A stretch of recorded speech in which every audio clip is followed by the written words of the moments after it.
ще снимам на Clash of Clans. Това ми е първото видео, с което ще снимам на игра. И ще ви покажа докъде съм стигнал.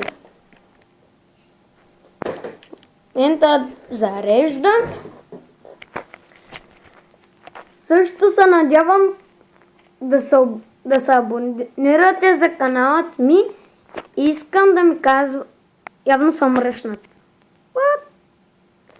Искам да ми казвате на какви игри да снимам. Как съм умрял 60 такива, бе. Сета.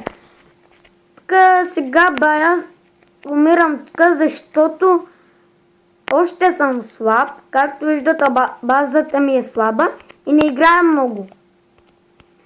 И това е един от проблемите, защо не съм толкова добър. Както виждате, и тук не съм довършил стената, а пък той да го апгрейдна ми иска цели 10 050 злато. А пък аз докато апгрейдна тези, за да мога да направя 10 050 злато, ми трябваше много еликсир и то имаме. Така както виждате, съм разчистил наоколо. И това беше от... Това просто исках да кажа. Очаквайте да направя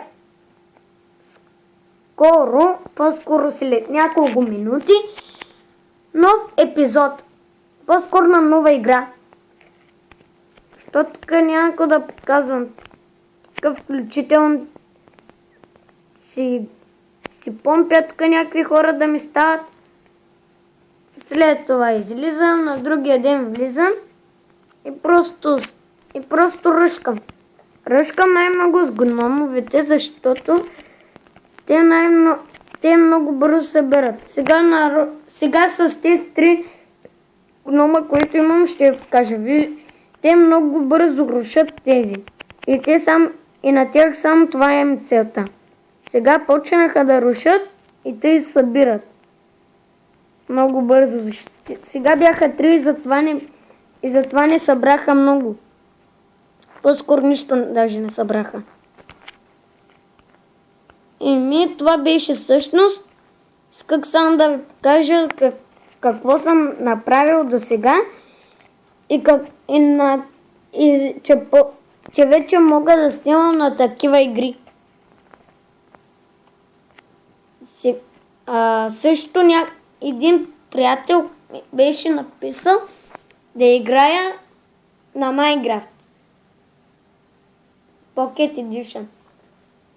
Човек, аз имам Minecraft Pocket Edition, но ми е скучно, защото играя сам. Когато съм с някакъв приятел и можем да играем заедно, с него ще играем на някаква игра. Това беше от мен и чао!